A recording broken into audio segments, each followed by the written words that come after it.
Hello student, welcome back to my channel Aakash lecture. Student, आज की इस वीडियो में आप लोगों को बता रहा हूं कि बोर्ड एग्जाम में कॉपी कैसे लिखें। मेरे प्यारे बच्चों, आप पढ़ने में कितना भी तेज हो, आपकी भले ही 95% की तैयारी हो, जब तक आप बोर्ड एग्जाम में कॉपी लिखने का सही तरीका आप लोग को नहीं मालूम रहेगा, तब तक आपका 95% का जो टारगेट है वो कभी जिंदगी में पूरा नहीं हो पाएगा। क्योंकि मेरे प्यारे बच्चों, जो एग्जामिनर होता है वो आपकी ये नहीं देखता कि आपकी तैयारी कितनी बेहतरीन है, आपको कितना सब्जेक्ट आता है, कितने क्वेश्चन आते हैं। वो देखता है कि बोर्ड एग्जाम में आपने कॉपी कैसे लिखी है, उसी के आधार पर आपको नंबर देता है। तो मेरे प्यार बच्चों, आज की इस वीडियो में आपको बताने वाला हूं कि बोर्ड एग्जाम में टॉपर कैसे कॉपी लिखते हैं और कॉपी लिखने का सही प्रोसेस क्या होता है, कि एग्जामिनर आप लोगों को एक नंबर भी आप लोगों को काट ना पाए। मेरे प्यार बच्चों, देख पा रहे हो इंटरमीडिएट की ये कॉपी है और इंटरमीडिएट का ये हिंदी का ये पेपर है 2025 का। और मैं आज की इस वीडियो में आप लोगों को इंटरमीडिएट की कॉपी भरना बताऊंगा। और मेरे प्यार हाई स्कूल वाले बच्चे, आप बिल्कुल घबराए नहीं, कोई अंतर नहीं होता है। मेरे प्यार बच्चों, मैं आपको दिखा देता हूं। यह है फ्रंट पेज हाई स्कूल का। बस यहाँ पे सिर्फ हाई स्कूल लिखा होता है और यहाँ पे सिर्फ इंटरमीडिएट लिखा होता है। बाकी जो भी भरने का प्रोसेस होता है वो सेम होता है, बस पेपर अलग अलग आते हैं। बाकी लिखने का तरीका तो आपका सेम ही होगा। तो बिल्कुल आप हाई स्कूल वाले बच्चे इस वीडियो को देख सकते हो, कोई अंतर नहीं होता है। यहाँ पे इंटरमीडिएट लिखा होता है और यहाँ पे हाई स्कूल लिखा होता है, बस। बाकी जो भी प्रोसेस होता है बिल्कुल सेम होता है। तो आज की इस वीडियो में आपको बता रहा हूँ, हिंदी का पेपर है, मैं खुद आपको लिख के दिखाने वाला हूँ कैसे लिखा जाता है। शुरू से लेकर लास्ट तक पूरा प्रोसेस बताऊंगा और इससे बेहतरीन वीडियो आप लोगों को पूरे यूट्यूब चैनल पे नहीं मिलेगी, इस बात का दावा करता हूं मैं। पूरा का पूरा एक एक वर्ड आपको बताने वाला हूं। तो मेरे प्यार बच्चों, इसको मैं करता हूं साइड, इस पेपर को। और पेपर को साइड करने से पहले मैं आपको इसको दिखाता हूं। यह है फ्रंट पेज। इसको भरना बहुत ही ज्यादा आवश्यक होता है और एक भी आपने इसमें गलती किया तो भाई आप लोगों का रिजल्ट जो है पेंडिंग में आ जाएगा। तो इसलिए इसको ध्यान से आपको देखना है, ठीक है मेरे प्यारे बच्चों। देखिए, यहां पे सबसे पहले जो आपका कॉलम आता है भरने के लिए, आप देख पा रहे हो, पहला कॉलम होता है परीक्षार्थी का अनुक्रमांक अंकों में। अब एडमिट कार्ड पे आप लोगों का अनुक्रमांक रोल नंबर लिखा हुआ मिलेगा, ठीक है। यहाँ मैं पेपर पे लिख के लेके आया हूँ, पेपर में भी आपको लिखना पड़ेगा। जब ये पेपर आपको मिलेगा बोर्ड एग्जाम में, तो आपको यहाँ पे अनुक्रमांक और नाम लिखना पड़ेगा, ठीक है। तो अनुक्रमांक 3254053235 है। अब इसको अंकों में लिखना है, जो मैंने पढ़ा वही यहां पे लिखना है। क्या है? 3254, तो मैं यहां पे लिखूंगा मेरे प्यारों चो 3254। इसके बाद है आपका 035, तो लिखूंगा 035। इसके बाद है 235, तो 235 मैंने यहां पे नोट कर दिया। जैसे एडमिट कार्ड पे आपका 10 अंकों का रोल नंबर रहेगा, सेम टू सेम आप लोगों को अंकों में ऐसे ही नोट करना है। इसके बाद दूसरा कॉलम आता है परीक्षार्थी का अनुक्रमांक शब्दों में, मतलब इसी को आप शब्दों में लिखिए। तो शब्दों में कैसे लिखना है, देखिए, जैसे ये 3 है तो आप लिखोगे यहाँ पे 3। 3 है तो 3 लिखना है। इसके बाद कामा लगाना है। इसके बाद 2 है तो आप लिखोगे 2। 2 के बाद 5 है तो आप लिखोगे 5।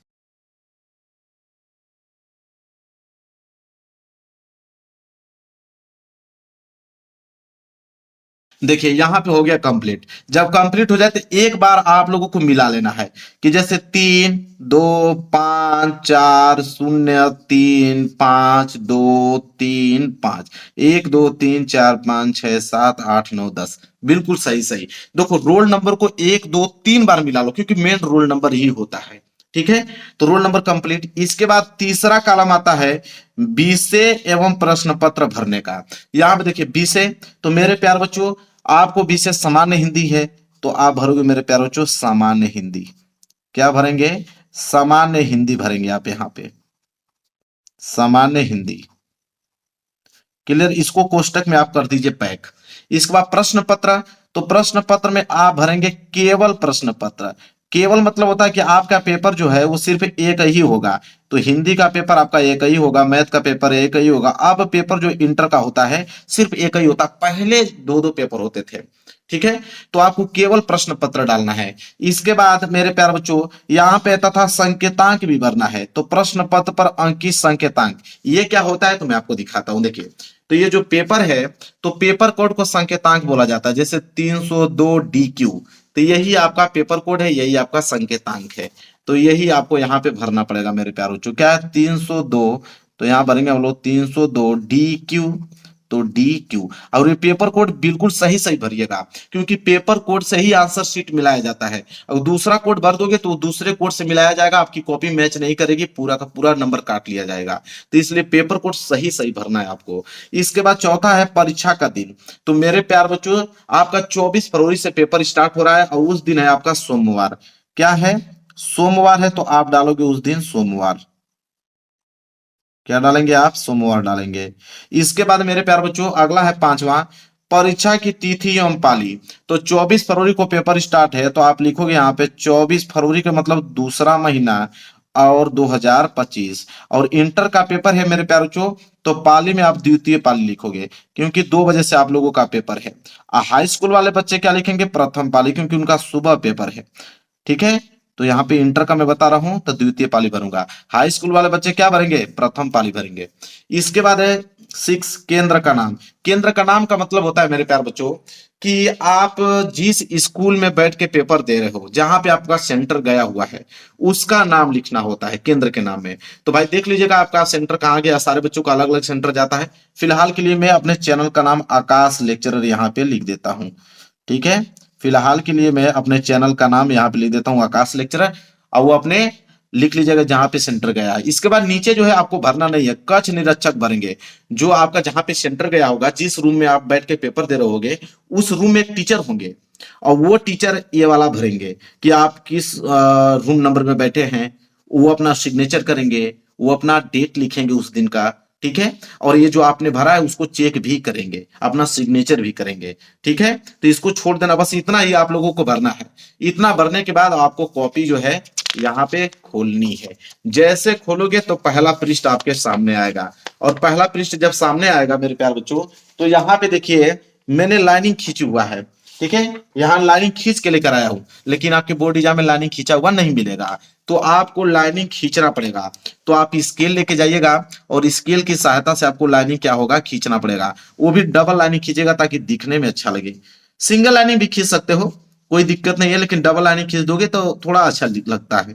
ठीक है, तो डबल लाइनिंग हमने यहाँ पे क्या किया? खींच दिया। इसी तरह खींचना है, हर एक पेज पे आपको खींचना है। इसके बाद जैसे आपने लाइनिंग पूरा पेज पे खींचा, इसके बाद आपको यहाँ पे कॉर्नर में आ जाना है। ठीक है, और कॉर्नर में हर एक पेज पे आपको रोल नंबर लिखना है मेरे प्यारे बच्चों। क्या लिखना है यहाँ पे? Roll number. रोल नंबर ऐसे लिखना है कि ताकि आपकी कॉपी चेंज ना हो पाए, कोई भी आपकी कॉपी चेंज ना कर पाए। तो इसलिए हर एक पेज पे आपको रोल नंबर लिखना आवश्यक है। इधर लाइनिंग नहीं खींचा जाता, इतना याद रखिएगा, इसको छोड़ देते हैं, बस एक साइड लाइनिंग खींचा जाता है, इस बात को याद रखिएगा। लाइनिंग इसलिए भी खींचा जाता है ताकि यहाँ पे एग्जाम में जो कॉपी चेक करते हैं, यहाँ पे नंबर कैलकुलेशन कर पाए वो। ठीक है, चलिए अब यहाँ पे आपको करना क्या? अब आप पेपर को उठाओगे। जब पेपर को आप मेरे प्यार बच्चों उठाएंगे यहाँ पे, तो देखिए 100 नंबर का पेपर आता है हिंदी का, इंटर का, और समय होता है 3 घंटे 15 मिनट का समय इस पेपर को हल करने के लिए। अब कैसे इसको हल करना है? पेपर आपका स्टार्ट यहां से, खंड क आपको करना है। तो खंड क करना है, तो आप सबसे पहले मेरे प्यार बच्चों हेडिंग आप डालोगे। ठीक है, सबसे पहले यहाँ पे हेडिंग आप डालोगे खंड क। तो यहाँ पे आपको ऐसे लिखना पड़ेगा खंड का, ये आपकी मेन हेडिंग रहेगी ऊपर, खंड का। और इसके नीचे स्केल की सहायता से आपको ऐसे लाइनिंग खींच देना ताकि दिखने में अच्छा लगे। खंड क के बाद आप कौन सा प्रश्न कर रहे हो मेरे प्यारे बच्चों? प्रश्न आप पहला कर रहे हो, प्रश्न उत्तर संख्या पहले का आप क करने वाले हो। इसके बाद उसमें ख दिया है, उसमें ग दिया है, तो कैसे आप नोट करोगे? सबसे पहले आप प्रश्न उत्तर संख्या पहला डालोगे। ठीक है, तो एक लाइन छोड़ने के बाद आप यहां पे डालोगे प्रश्न उत्तर संख्या पहला। हेडिंग बहुत इंपॉर्टेंट है, हेडिंग आपको डालना है सही सही। प्रश्न उत्तर संख्या पहला, तो यहाँ पे आप लिखोगे प्रश्न उत्तर संख्या पहला। हो गया, इसको आप ऐसे लिख सकते हो, थोड़ा ऐसे लिख दिएगा ताकि दिखने में अच्छा लगे। यह हो गया प्रश्न उत्तर संख्या पहला। इसके बाद मेरे प्यार बच्चों, इसमें पहले में आपको कितने प्रश्न दिए गए हैं? 5 प्रश्न है। एक क, फिर ख, फिर ग के बाद इधर देखिए आपका घ और फिर ड, बड़ा प्रश्न तक दिया है ना। तो आप क्या कीजिएगा मेरे प्यार बच्चों, आपको बता रहा हूँ सिंपल तरीका। सबसे पहले आप यहाँ पे लिखिए क के बाद नीचे लिखिए यहाँ पे ख, ख के बाद नीचे यहाँ पे लिखिए ग के बाद यहाँ पे लिखिए घ के बाद यहाँ पे लिखिए ड़। 5 प्रश्न ऐसे आपको सिंगल से नोट कर देना है। इसके बाद यहाँ पे आपको देख लेना है कौन सा प्रश्न सही है। देखिए, जैसे पहला है प्रताप नारायण मिश्र द्वारा संपादित पत्र का नाम क्या है? तो वह है ब्राह्मण, तो बी वाला सही है। पहले ट्रिक लगा लीजिए। फिर ख वाला है कि बाण भट्ट की आत्मकथा के लेखक हैं, तो बाण भट्ट की आत्मकथा के लेखक कौन है, तो वह है आपके डॉक्टर हजारी प्रसाद द्विवेदी जी। पहला वाला ऑप्शन जो है बिल्कुल सही है, तो इसको ट्रिक आप लगा लीजिए। इसके बाद ग वाला है कि अशोक के फूल किस विधा की रचना है, तो वो आपका निबंध विधा की रचना है। डी वाला ऑप्शन जो है बिल्कुल राइट आंसर हो जाएगा। इसके बाद आइए इस साइड, जब इस साइड आएंगे मेरे प्यारों से, तो इसको भी ट्रिक लगाएंगे कि भारत दुर्दशा नाटक के रचनाकार कौन है, तो प्रताप नारायण मिश्र जी हैं। डी वाला बिल्कुल राइट आंसर हो जाएगा। फिर ड वाला है, इनमें से गद्य की किस विधा में काल्पनिक प्रसंगों का स्थान नहीं है, तो आत्मकथा का। डी वाला जो है बिल्कुल राइट आंसर हो जाएगा। ट्रिक आपने लगा दिया, अब आप लिखना प्रारंभ करोगे इसको। ठीक है, ट्रिक पहले लगा लेते हैं। इसके बाद तो देखिए, पहले का बी सही है, तो पहले का बी ब्राह्मण सही है, तो आप यहां पे डालोगे मेरे प्यारों चो पहले का बी, ऐसे पहला का बी ब्राह्मण, तो आप यहां पे लिखते चलिए साथ में। ब्राह्मण सही है तो आप लिखोगे ब्राह्मण, पहले का ब्राह्मण सही है तो आप लिखोगे ब्राह्मण। ठीक है, इसके बाद मेरे प्यारे बच्चों आइए ख वाला। ख का ए सही है, तो ख का ए सही है मेरे प्यारे बच्चों, तो आप ख का ए।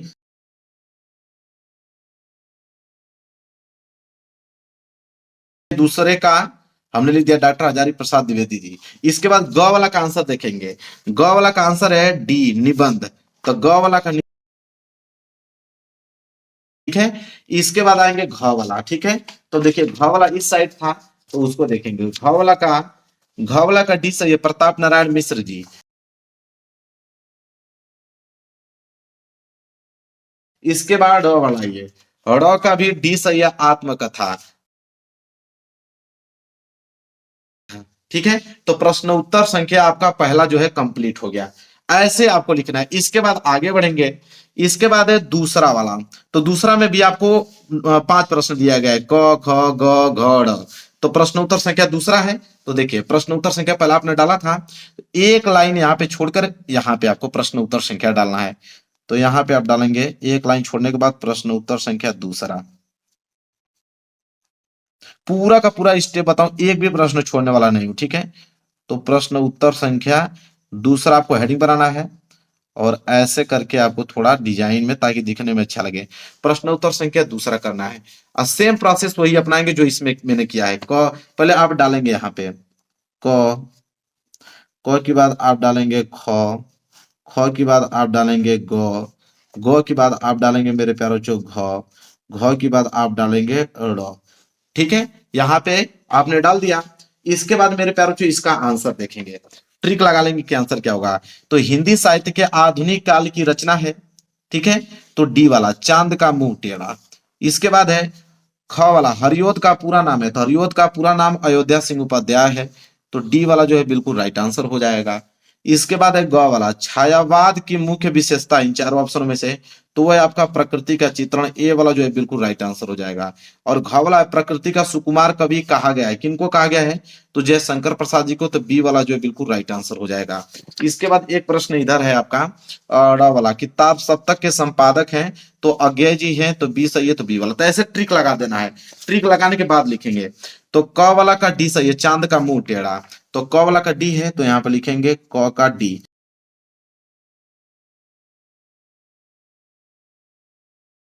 इसके बाद ख वाला आइए, तो ख का देखिए, ख का डी सही है, अयोध्या सिंह उपाध्याय है, तो ख का हम लोग डी लिखेंगे, अयोध्या सिंह उपाध्याय। अयोध्या सिंह उपाध्याय मैंने लिख दिया। ठीक है, इसके बाद हम लोग क्या करेंगे, इसके बाद ग, ग का क्या है, पहला प्रकृति चित्रण। ठीक है, प्रकृति चित्रण। इसके बाद अगला आएंगे, अगला क्या है, अगला आपका घ, क्या है कि बीज, जयशंकर प्रसाद को।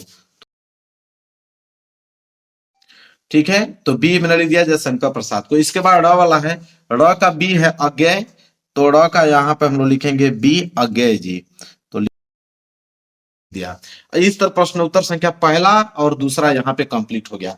अब ये पेज जो है पूरा का पूरा भर गया। ठीक है, तो पेज भर गया, तो यहाँ कॉर्नर में आपको लिखना है PTO, page turn over. PTO लिखने के बाद आपको इस पेज को पलटना है इधर। ठीक है, पेज को मैंने पलट दिया है। इधर अगर आप लाइन नहीं खींचोगे तो लाइन खींच दीजिएगा। और यहाँ पे आपको रोल नंबर, मैंने बताया कि हर एक पेज पे ही आपको रोल नंबर सही सही 10 अंकों का लिखना है। ठीक है, अब चलिए अगला प्रश्न देखते हैं। अगला प्रश्न क्या है, प्रश्न नंबर तीसरा। प्रश्न तीसरा है कि दिए गए गद्यांश पर आधारित निम्नलिखित प्रश्नों के उत्तर दीजिए, और ये आपका 10 नंबर का गद्यांश है। और इसमें मेरे प्यारों जो आपको दो ऑप्शन दिया है कि यह वाला, अगर ये नहीं कर पाओगे तो अथवा करके आपको दूसरा वाला दिया है। तो आप कौन सा करना चाहते हैं? मान लीजिए आप ये वाला करना चाहते हैं कि यदि यह नवीकरणीय सिर्फ कुछ पंडितों व कि वह आचार्यों की दिमागी कसरत ही बने रहे, ये वाला करना चाहते हैं, तो प्रश्न उत्तर संख्या तीसरा है, तो आप हेडिंग बनाओगे प्रश्न उत्तर संख्या तीसरा। ठीक है, तो यहां पे लिखेंगे आप प्रश्न उत्तर संख्या तीसरा, तो आप ऊपर हेडिंग डालिए प्रश्न उत्तर संख्या तीसरा।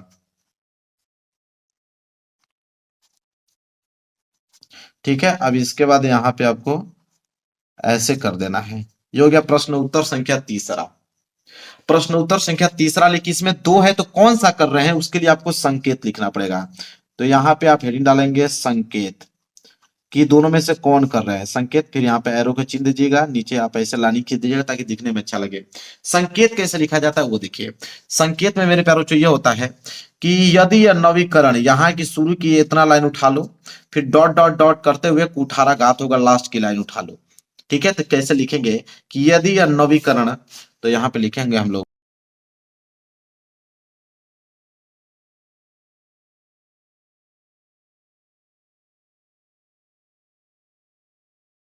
ताकि एग्जामिनर को मालूम चल पाए कि आपने कौन सा यहाँ पे गद्यांश किया हुआ है।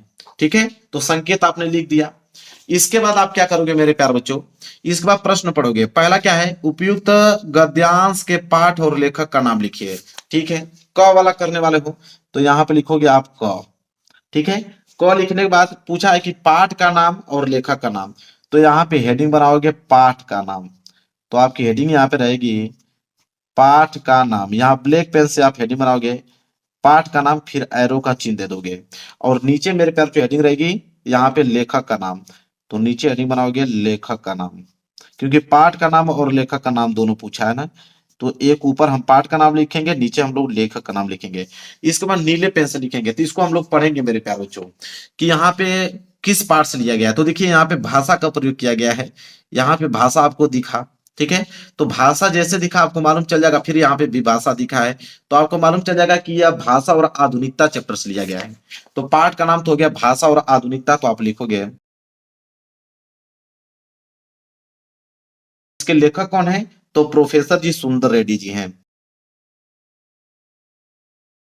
तो प्रोफेसर जी सुंदर रेड्डी हमने लिख दिया।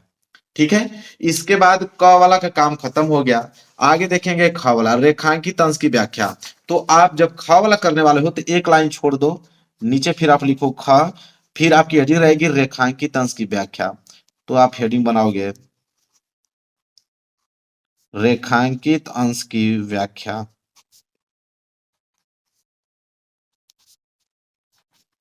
ये हेडिंग हो गया, यहाँ पे एरो का चिन्ह दे दीजिएगा, और नीचे स्केल की सहायता से आपको लाइनिंग खींचना है ताकि दिखने में क्या हो, बिल्कुल अच्छा लगे। तो यहाँ पे स्केल की सहायता से आपको लाइनिंग खींच देना है। तो रेखांकित अंश की व्याख्या उसमें लिख दीजिएगा कि लेखक कहते हैं कि, यहाँ बोला है कि यहाँ से लेकर यहाँ तक आपको लाइनिंग अंडरलाइन दिया हुआ है, इसका आपको व्याख्या करना है। तो अपना बनाकर व्याख्या कर दीजिएगा। जैसे व्याख्या करोगे तो देखो एक लाइन, दो लाइन, तीन लाइन, चार, अधिक से अधिक चार लाइन में व्याख्या कीजिएगा, उससे ज्यादा नहीं। चार लाइन में व्याख्या करने के बाद एक लाइन छोड़कर मेरे प्यारे बच्चों, इसके बाद यहाँ पे ग वाला प्रश्न कीजिएगा। ठीक है, और ग वाला मेरे प्यारों दो लाइन का आंसर होगा, तो ग वाला यहाँ पे कर दीजिएगा। दो लाइन जैसे कंप्लीट होगा एक लाइन छोड़कर यहाँ पे कर दीजिएगा घ वाला। ठीक है, घ वाला भी दो लाइन में यहाँ पे कर दीजिएगा। जैसे फिर आपका पेज भर गया, पेज भर गया तो आप क्या करोगे मेरे प्यारे बच्चों, पेज भर गया तो यहाँ पे फिर लिख दीजिएगा पीटीओ। पीटीओ लिखने के बाद मेरे प्यारे बच्चों अपना पेज जो है इधर पलट दीजिएगा, पेज पलट दीजिएगा। और यहाँ पे घ वाला एक प्रश्न और बचा है आपका, ड़ वाला, तो ड़ वाला बचा है ना, तो यहाँ पे आप ड़ वाला यहाँ पे हेडिंग बना दीजिएगा। और इसके बाद इसमें भी आपका जो जितना लाइन, दो लाइन अधिक से होगा, दो लाइन लिख दीजिएगा। तो ये वाला भी प्रश्न हो गया। फिर प्रश्न तीसरा कंप्लीट, प्रश्न चौथा करना होगा, तो एक लाइन छोड़ने के बाद आप यहाँ पे हेडिंग बनाएंगे प्रश्न उत्तर चौथा। ठीक है, यहाँ पे हेडिंग बनाएंगे प्रश्न उत्तर संख्या चौथा। और जैसे मैंने प्रश्न उत्तर संख्या तीसरा किया, उसी तरह आपको प्रश्न चौथा भी करना है, पांचवा भी करना है, आगे भी उसी तरह बढ़ते जाना है। पेज भरता जाएगा, पीटीओ लिखते जाइएगा। और हर एक पेज पे आपको यहाँ पे मैंने बताया कि रोल नंबर आपको लिखना ही लिखना है। ऐसे ही बोर्ड एग्जाम की कॉपी लिखा जाता है। टॉपर ऐसे लिखता है, 1 नंबर नहीं कटेगा, इस बात का दावा करता हूं मैं। तो ऐसे आपको मेरे प्यार बच्चों लिखना है। तो वीडियो पसंद आए तो लाइक कर देना, चैनल पर नए हो तो चैनल को जरूर सब्सक्राइब कर लेना मेरे प्यार बच्चों। मिलेंगे एक प्यारे से नेक्स्ट वीडियो में, तब तक के लिए धन्यवाद।